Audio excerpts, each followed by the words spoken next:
Feature Friday. The freshest. Now traveling to another part of the world, America.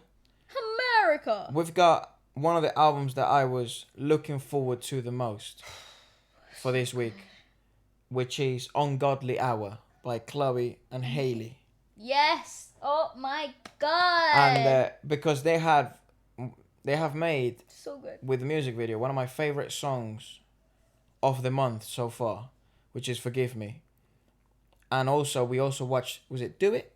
Mm-hmm. Do It. Which was also a great song.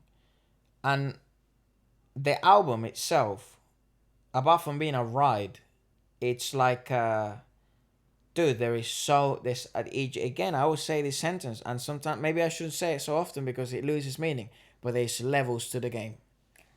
You know, there's levels to the game. What I said about this album is that it's such a musical delight.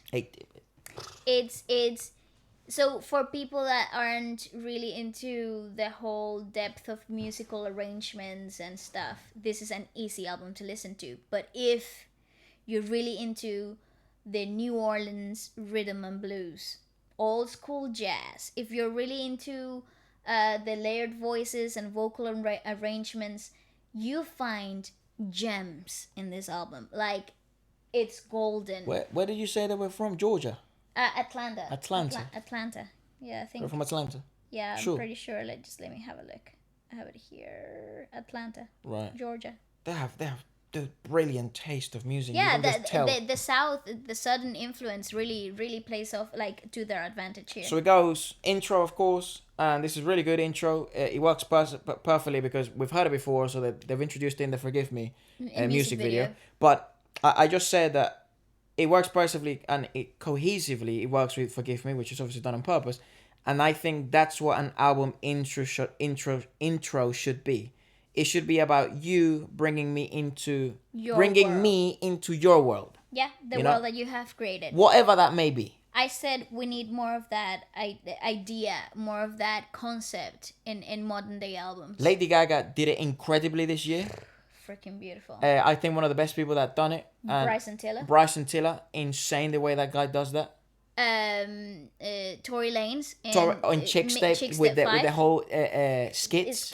He's always done that. Everything in that album was so great. Actually, Tory Lanez, their old school remix type of film. He's always done that. He would be such a good feature for these girls. Oh man! My God! Don't get me started. Okay, go into it because you'll see why. I'm pretty sure if you've heard the album, you'll be like, "Duh, of course." But yeah, go ahead. Eminem also does it insanely well with the skits, with the Drake, messages. dude, Drake does it great. Yeah. Bryson Tiller would murder with some of these songs. No, not a feature. Yeah, but I'm just saying that whole idea of interludes yeah, and a story, a book, a and movie. That you're totally sucked into this audiobook. I'd say probably the most cohesive album of the year is probably Lady Gaga's. Yeah, absolutely. The three chapters, the way one song flows into the other, the journey itself is just a ride. Yeah, absolutely. So goes obviously I think one of my favorite songs of the month, as I said, Forgive Me, and I said I effing love that track. Maturity, sound, it's marketable, hit potential, R&B commercial enough without losing the showcasing of talent. Because pure R&B can be difficult to digest for people that don't like pure R&B. Yeah. That's why commercial R&B exists. That's you know, right. And that's why one of the most popular genres right now, one of the most popular genres right now is commercial R&B. Yeah. You know, definitely. So yeah, that if you want to watch our reaction of that and a review of that, go check it out on my channel. I said that it was just beautifully arranged vocals, and they sit so well on the track itself. Like you wouldn't really think the type of vocalization and vocal power those girls have would sit and fit so well a track and a produced track like that. And then he goes into Baby Girl. Yep. And I said it's so Beyonce. Forgive me for saying that, but it's so Beyonce. How could you not like it? Well, what I said is so clear. I didn't say actually the name. I mean, I know I did. I said Rihanna, Beyonce. Like I just said it's so wild how clear you can see and hear their inspirations. Chloe and Haley's inspirations and idols and influences in their sound, their voice, their the people they look up to. And I feel, this is just me, but I feel like they would feel so proud that someone like Chloe and Haley would look up to their music. Absolutely. And create such art. The amount of talent in those girls is undeniable. It kind of like they do have a relationship with Beyonce, don't they? I think they do. I think they were with Jay-Z. Yeah, they sang in some of their concerts for a couple of years back to back or something like that. It is like they do definitely have a relationship there.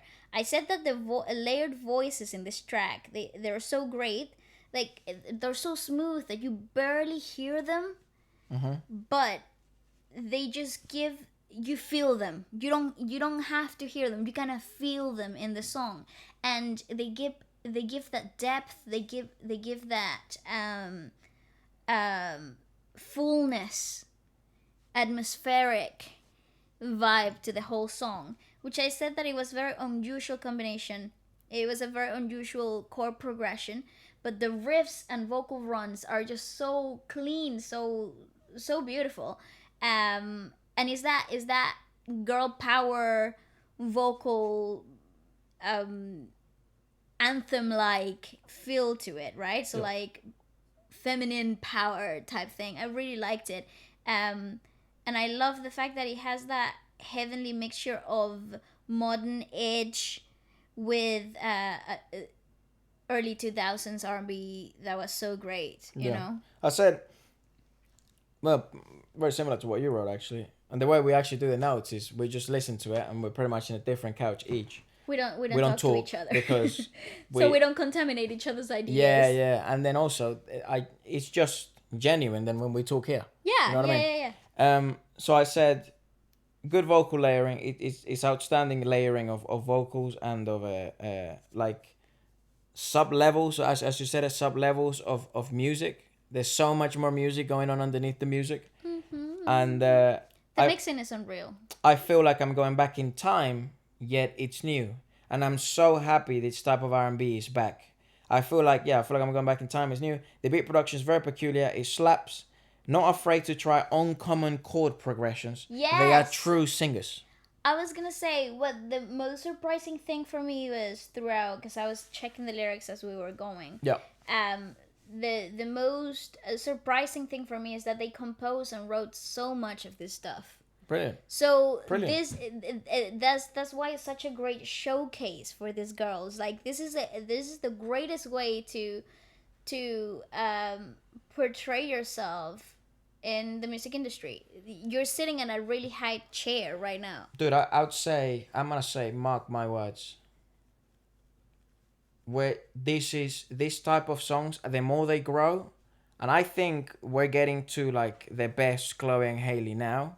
Maybe I'm wrong, but maybe their best is yet to come. I'm not sure, but this was insane. But up to this point. But mark my words, if this R&B does make it back, this type of R&B, and does become a hit, these are gonna be the anthems of future generations. Absolutely, I said seriously, later on. These girls are literally legends in the making. I don't know if I'm overshooting it. I have no idea, but I just feel that. That's exactly how I felt. I said later on that they're an unstoppable force, and what these girls bring to the table has never been done before, because they're mixing that golden era of R&B that everybody loves, and up to this day people sing like anthems. That's why Chicks Take 5 was so brilliant. It was such a buzz, you know. And not only that, but you listen to, like, you know, all 2002 R&B, the girls like Destiny Childs and you name it, you would sing along to them, you know. T-Pain and everything, like Usher, and you know, you got so many layers, so many things happening, and they brought that back. They twisted it and gave it a new sound. It's so fresh, it's so unusual. And yet it feels familiar. It hits that spot that you needed. Yeah. It's unbelievable. Then that track is followed by Do It. I said it slaps. We've watched it, so if you'd like to watch that, feel free to check it out on the channel. Yeah. And then it goes to Tipsy. And this is when you're really starting to see the, what's the word? Artistry? Yeah.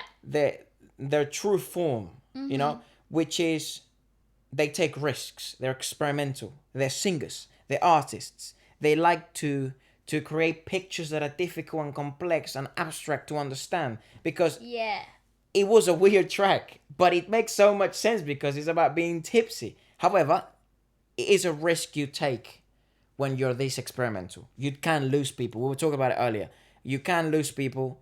It's not for everyone. It becomes an acquired taste. It's what you said. It's maybe people that are willing to give this a chance. It's maybe people that are willing to understand that it's a concept, that it's an idea. Examine the music a little deeper, not just listen to it. I think this is the type of music that you kind of have to sit down and digest. Yeah. Listen to it a few times and try to link lyrics and sounds to create one whole picture. I said that I love the chord progression because it's so weird, because it fits so well into the concept of being waved, you know, of being tipsy. It's true though. Like, how would you say that? And their vocals are so outstanding that it doesn't matter that the whole song keeps you guessing and keeps you wondering when it's gonna go next. Because the chorus is so great. Also, the only is also the only consistent thing throughout the track. Yes. Right? So that dynamic, it's like being on a rocky boat, right? That's the picture I got. You were kind of in this rocky boat, moving forward and back, you know, side to side. You're kind of like not feeling the ground, but you get thrown a lifeline with that chorus. Yeah. And then you kind of cling on to that throughout the song. And because it becomes familiar. And because they're so vocally talented, they've got so much power and control over their vocals. It kind of it stops being uneasy, and it becomes a bit more of a concept, you know. I said I wasn't a big fan of this song. Like, it's not like I'm gonna hear this song on repeat, you know. But just me. Maybe this is your favorite song. As I always say, isn't my favorite. I know for a fact it's gonna be someone's favorite. Yeah. Somewhere someone's watching. So do let us know if that's your favorite and why. But I said, like, it's very important that tracks like this exist, especially on an album. I'd say it's an album that's gonna be heard by a lot of people, you know, because they've been making hits, and those title tracks that they've posted have, you know, gathered millions of viewers and stuff like that. So they're really in a great place. So it's important that they realize that it's important that they do tracks like this, to realize, as for me as a fan, that they're open for experimentation, which is crucial, and it shows level of self-awareness, willing to try different things, plus the chorus is sick. Yep, told you, that lifeline. And Ungodly Hour, and this is where you've seen the artistry, you've seen they can do different stuff, but now you're like, you see the progressive tone to it all, and then you kind of bring it back. You're like, damn, like that. Maybe I should have said this is when I feel in the future, dude. Just give this girl just a few more, I don't know, a few more hits, maybe a big one, and then people are gonna start looking back at these in 5 years, 7 years time, and like, oh my gosh, they were so good. Or these are just gonna blow up, yeah, and become anthems, and all the girls are gonna be singing this. I actually said, and I said, Bryson Tiller, where you at? I need them to make a collab, dude. It's so true. I agree with you. I couldn't agree more. I said the speech quality with the old school R&B sounds so good. Such an old sound, wasn't it? Yeah, it's all mixed with this new era of music, which is so like. When you think about that concept, you think old and new, and you think, it's been done before, blah, blah, blah, whatever. A lot of people do it. Whatever, they remix a lot of old R&B songs, they sample them a lot, they, you know, but what they have done here is just they also gave you that weird combination of naughty and nice, that heavenly vocals with that mischievous lyrics, and it just plays so well with the title as well, Ungodly Hour, you know, the sinful, sexy, mischievous type thing, but their vocals are just so heavenly. They just float above so many so many other people right now, honestly. Dude, they work so well together. Yes. And their skills are shown. I feel both of them, Chloe's and Haley's, their skills are shown in songs like this. Now, will these be hits? I truly don't know. Will that song be a hit? I don't know. I hope it is, because it's just so, it's borderline genius. But the hunch I got that they were gonna be hits wasn't this song. Okay. It was well, one of them was "Forgive Me," which obviously is on it, you know. And then I'll tell you the other one. I think you know is with Sway Lee and Mike Will. Sup people, if you're a dancer. Sup people, if you're watching this and you're a rapper or a beat producer, a singer, a ghostwriter, or even just somebody who likes new music, and this is for you. Feature Friday is the show where we make new music every week featuring your tracks, your raps, your lyrics, or yourself as an artist. There's no catch. This isn't one of those weird posts where you click on the website and you're trying to order AirPods and they say it's free and then you have to pay like $100,000 million for shipping. This is completely free. We understand how difficult it is in the music industry to get seen, and there's so many amazing rappers and singers and beat producers out there. So this is just a place to showcase your skills. We showcase our skills. We make music every week, which we love doing anyways. We get to show new artists to new people and new people to new artists. So if you'd like to get featured next, message me here on Instagram or email me and we will get in touch pretty soon. Please do it fast because a waiting list is forming and we don't want anyone waiting around. Keep scrolling by. See you Friday. Peace. Bye-bye.